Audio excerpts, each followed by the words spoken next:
C'est une question au cœur de nos sociétés et un enjeu démocratique majeur. Savons-nous encore distinguer le vrai du faux à l'heure où l'intelligence artificielle fabrique des images, des voix et des récits? 41% des Français disent déjà s'informer via l'IA, selon le dernier baromètre de la confiance dans les médias, et près des 2 tiers estiment que la liberté de la presse est menacée. Dans ce contexte, l'éducation aux médias est plus que jamais essentielle, surtout auprès des plus jeunes. Mon invité en a fait l'un de ses combats. Bonjour Valérie Roard, merci d'être avec nous. Longtemps journaliste à RFI, désormais spécialisée dans l'éducation aux médias. Vous participez comme chaque année aux ateliers mis en place par le ministère de l'Éducation nationale dans le cadre de la Semaine de la presse qui vient de s'écouler. Donc en France, plus de 3 millions d'élèves et 18 000 établissements concernés. D'abord, quel constat faites-vous au contact de ces élèves dans les collèges, dans les lycées? Déjà, est-ce qu'ils savent ce que c'est qu'une information? Alors c'est ça qui est leur difficulté justement, c'est qu'ils disent tous s'informer sur les réseaux sociaux. Donc déjà, c'est leur expliquer que les réseaux sociaux, c'est seulement un tuyau dans lequel on met des bonnes ou des mauvaises informations. Donc repérer ce que c'est qu'une information. Non, c'est le premier travail, c'est de leur expliquer ce que la différence avec une information créée par des journalistes. Donc vérifier, sourcer, vérifier. Ça, c'est une notion qui est très vague pour eux. Et puis, la deuxième, c'est justement comment aller les chercher ou les trouver. Face à la désinformation qui se propage sur les réseaux sociaux avec l'intelligence artificielle et la multiplication de ce qu'on appelle les deepfakes, c'est-à-dire de fausses vidéos, de fausses informations qui circulent aujourd'hui plus vite que jamais, qu'est-ce que vous conseillez aux élèves pour ne pas se laisser piéger, justement? Alors moi, je leur conseille, enfin, tout le parcours que je mène, c'est quelque chose d'assez long, d'expliquer ce que c'est que l'information, ce que c'est que la liberté d'expression. Ça aussi, c'est un dossier qui reste assez lourd pour les jeunes.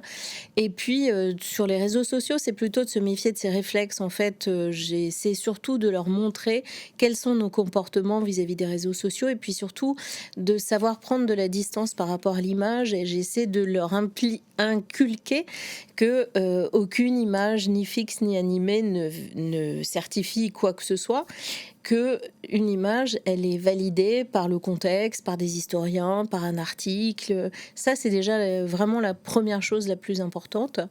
Et puis après, c'est en fait, il y a une partie théorique dans ce que je fais, puis surtout, dès que je peux faire un programme avec des établissements, c'est surtout de les mettre en action et de les mettre dans notre place de journaliste, de les emmener faire du reportage. Ils ont toujours une réflexion rigolote quand on fait le bilan. On leur demande ce que ça leur a apporté. Ils me disent très souvent: ah ben moi je croyais que journaliste, c'est tu vas dans la rue et tu poses des questions et c'est tout. Puis en fait, je réalise que c'est beaucoup plus compliqué que ça. Oui, effectivement, notre métier est beaucoup plus compliqué que ça. Des images derrière vous de RFI, de France Info également. RFI que vous avez quitté en 2013 et 2 ans plus tard, il y a eu ce choc qui a représenté pour toute la société française l'attentat contre Charlie Hebdo. C'était le 7 janvier 2015. Ça a été un vrai moment de bascule dans l'engagement que vous portez aujourd'hui.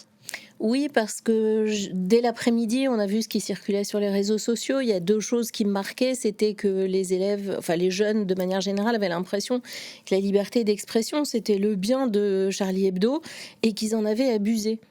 Et puis la deuxième chose, c'était on peut pas tout dessiner, on peut pas. Et moi, j'ai une formation d'histoire et je me disais, mais il faut leur apprendre que le dessin, ça fait partie de notre patrimoine et que du coup, l'histoire de France est marquée par des dessins extrêmement célèbres.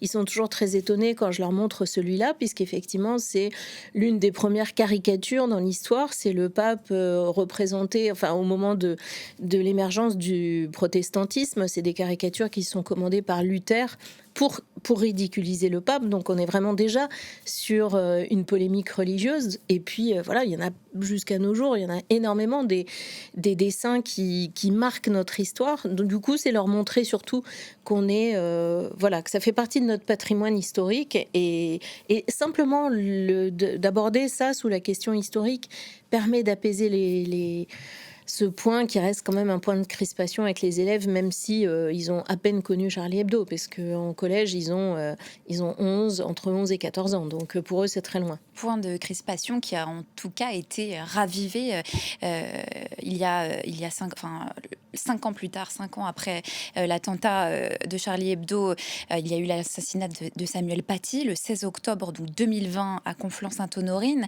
un attentat à la suite duquel un programme spécifique a été lancé en Seine-Saint-Denis. 1300 élèves sont concernés et là encore, ça répondait... Chaque année. 1300 Chaque année. élèves chaque année. Oui, évidemment, chaque année. Et là encore, ça répondait à un réel besoin de la part des élèves.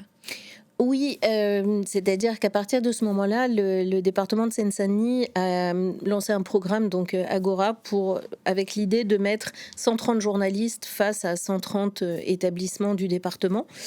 Et du coup, cette année, par exemple, j'ai travaillé avec un collège au Lilas, le collège Marie Curie au Lilas. On a travaillé à la fois sur l'année avec une classe, et là encore, j'ai emmené les élèves en reportage.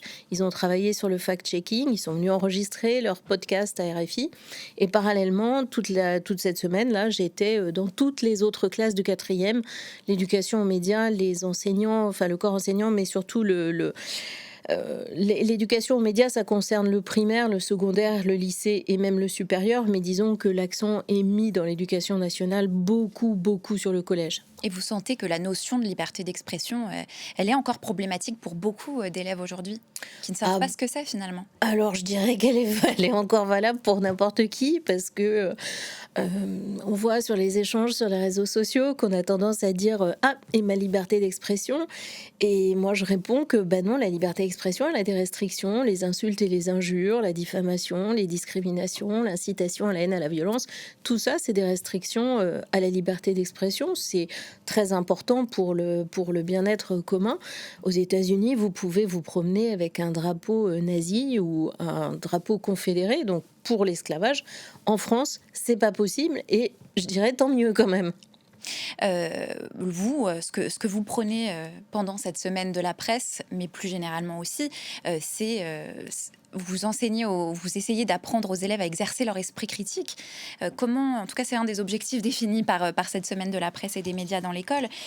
Comment on l'exerce, cet esprit critique, qu'on soit un élève ou pas d'ailleurs? J'ai toujours un peu de mal avec cette notion d'esprit critique, parce qu'on a l'impression que tout d'un coup, c'était les journalistes qui devaient, par un coup de baguette magique, enseigner l'esprit critique aux jeunes. Or, l'esprit critique, il se base sur de la connaissance générale. C'est une base de connaissances qu'il faut renforcer.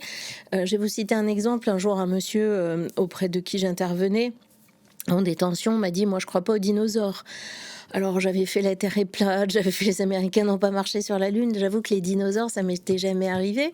Et je lui ai demandé comment il pensait qu'on savait qu'il y avait des dinosaures qui avaient existé sur Terre.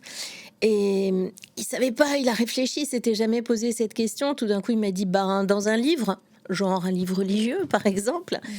Et je lui dis non, c'est parce qu'il y a on a retrouvé des ossements. Et d'ailleurs, si vous un jour vous allez au muséum d'histoire naturelle à la côté de la gare d'Austerlitz, vous verrez, vous pourrez voir des squelettes entièrement reconstitués.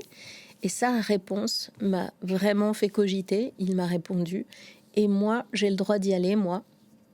Voilà. Et pour moi, l'esprit critique, c'est ça, c'est tout ce qui nous construit dans la culture. Quand vous pensez qu'il y a des élèves qui sont jamais rentrés dans un musée, qui ont jamais, voilà. C'est pour moi l'esprit critique, il se fonde sur tout ça. Puisse ouvrir des portes, même si on croit parfois qu'elles sont fermées.